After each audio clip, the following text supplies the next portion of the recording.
to start by reading a little excerpt of a book that I'm writing about this story. So here we go.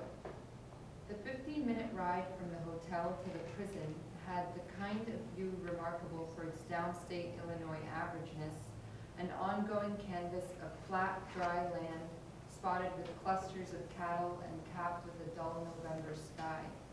The homes, although visibly occupied, were far apart and seemed to possess a bleak loneliness,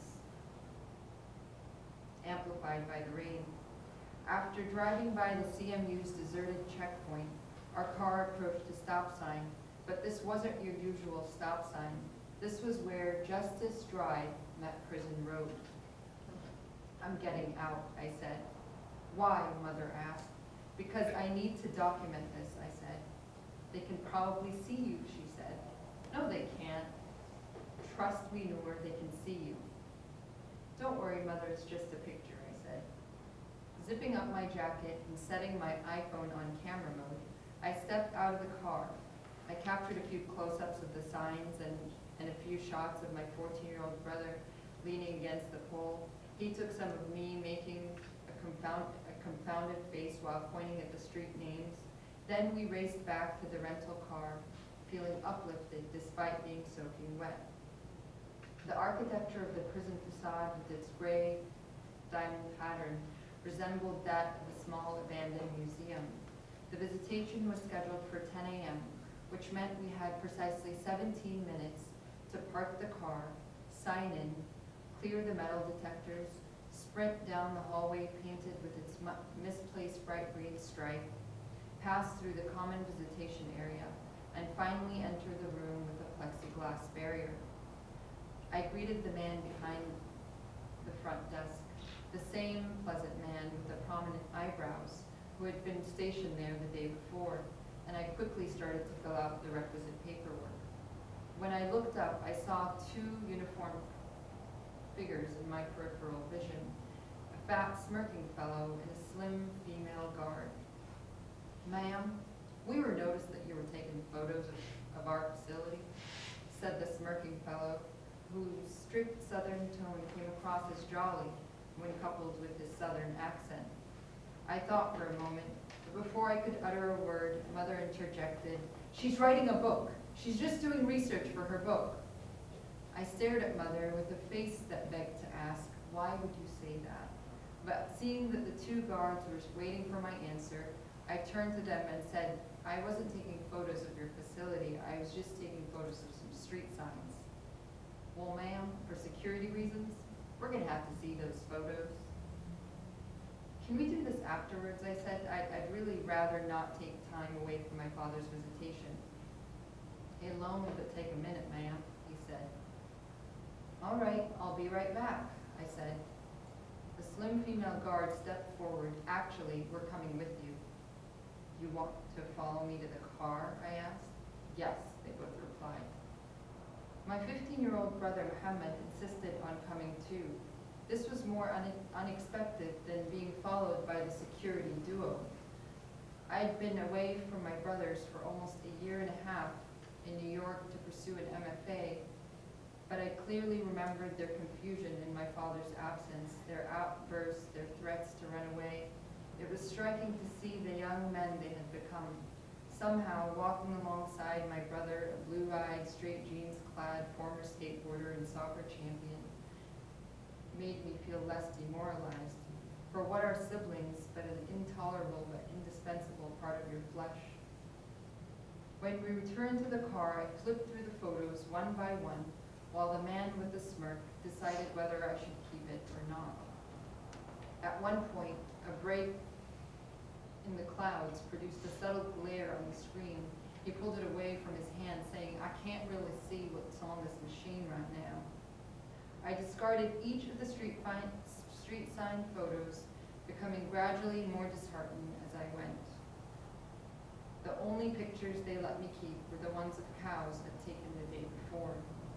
On our way back to the prison lobby, the Southern Guard told me that if the man in the tower catches me taking any more photos of their facility, I would be banned from visiting my father for an unspecified amount of time. So this is a glimpse into this ordeal, this injustice that has been going on for more than a year. And like Jared said, my father, ELASHI, was part of what was deemed to be the most extensive terror funding case in U.S. history. He co-founded the Holy Land Foundation, a humanitarian organization, in the late 1980s, and remaining involved as an unpaid board member. My father watched his project thrive, becoming the largest American Muslim charity, giving money not only to Palestinian charities, but also to other countries across the world, including the U.S. But in December of 2001, President Bush shut down the HLF by executive order. Then in 2004, my father and 4 other men, dubbed the Holy Land Five, were charged with conspiring to provide material support to charities linked to designated terrorist groups. This support came in the form of humanitarian aid to Palestinian charities that prosecutors were claiming, quote, worked on behalf of Hamas. What was perplexing for the first jury, which returned no guilty verdicts and deadlocked on most counts, was that these Palestinian charities, called Zakat committees, also received funds from our own government agencies, like most notably USAID and other international NGOs. And none of these committees, as my father's attorneys argued, were in fact listed as designated terrorist groups by the Department of Treasury. And John Klein, my father's lawyer, is going to speak in more detail about all of that. One juror went as far as questioning the credibility of the prosecution's key witness, an Israeli intelligence officer who testified under a pseudonym. That was obvious. Even so, a second trial in 2008 ended with all guilty verdicts. And Baba, I call him Baba, received a sentence of 65 years. On sentencing day, he said, "Nothing in my life was as satisfactory as knowing that I could sign a check. It is the only evidence you have used against me, signing the check. But that was the most enjoyable part of my life and rewarding, knowing that I could sign a check to assist thousands of Palestinian families who got displaced after their homes were demolished. Nothing was more satisfactory to me than providing scholarships to hundreds of Palestinian students who had high average grades despite their circumstance. Nothing was more rewarding to me than being a catalyst in turning Zakat into real-life assistance to orphans and needy families." So that was my father, and that is why he's in prison. My father's now in the Communications Management Unit, which I read about in the beginning. And just to give you a very basic idea, these units are, they were opened during the Bush administration, and there's one in Illinois and one in Indiana. And they're aimed at restricting communications, as they're called, Communications Management Unit, with the inmates and outside world, including the attorneys and family members. They get like a fraction of the phone time that they got in the other prison, and they get a fraction of the visitation time. Everything has to be scheduled in advance and live monitored from Washington, D.C. So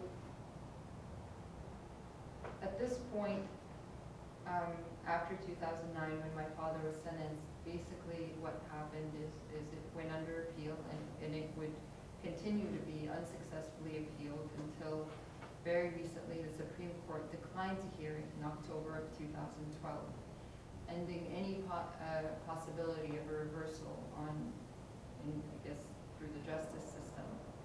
Yet the story will not end here, and I always tell my father he will remain in the consciousness of many as long as I'm alive. But to put it very simply, I view my father as the Fred Kuramatsu of our time. And Fred Kuramatsu, after Pearl Harbor, was among the 120,000 Japanese Americans ordered to live in internment camps. Mr. Kuramatsu defied orders to be interned because he viewed the forced removal as unconstitutional. So on May 30th, 1942, Mr. Korematsu was arrested. His case was argued all the way to the Supreme Court, which ultimately ruled against him, stating that his jailing was justified due to military necessity. Nearly 40 years later, in 1983, Korematsu's case was reopened, 40 years, was reopened, and on November 10th, 1983, the conviction was overturned. And Judge Patel notably said, quote, "It stands as a caution that in times of international hostility, our institutions, legislative, executive, and judicial, must be prepared to exercise their authority to protect all citizens from the petty fears and prejudices that are so easily aroused." So I'm just going to end here. I don't know if it's been 15 minutes or how long it's been, but I'm going to end here, and I'm just going to say that I really do hope that my father's vindication does not take 40 years.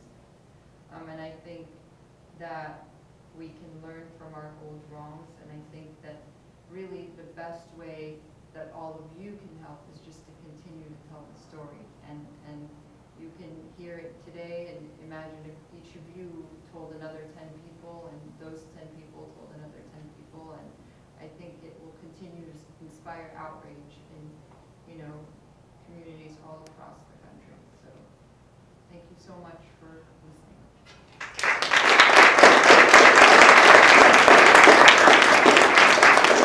I just want to say one last comment, again, building on, I think, echoing on what Linda said and what John said, what everyone is saying here, and that is that I had, and I told this story too, but I actually had I lived in Texas, unfortunately, for quite some time. In fact, maybe about a dozen years, and I think I made that number smaller, it was more. But I lived in Texas for a while, and a few years ago, as the trials were happening, I was working at a tool distributing company as a graphic designer for a catalog. And as you may imagine, my employer was a hardcore Republican, and Sarah Palin had just come out, and she was greeted by thousands of people in the crowd, and he said, "You know what, Noor? I really love Sarah Palin." And I said, "You know what, John? That's great for you." And he said, "But you know what, Noor? Let me just tell you, your father, this is one of the biggest injustices that there are. Because let me tell you, he is an innocent man. And you should continue to say that for as long as you live, and I will continue to say it as well." And until now, I get emails from him, I get phone calls, but this is a man who is hardcore Republican, Texan, purebred, John Banks, that's his name, and really, was completely outraged. Anybody who hears this story, anyone who hears the facts, I think are going to be outright outraged by the story, and so that is why it's so important. Don't ever underestimate. I think us humans, us Americans, but us as a world community are very naturally very sympathetic. And if we do hear stories like these, we will be outraged and we will continue to tell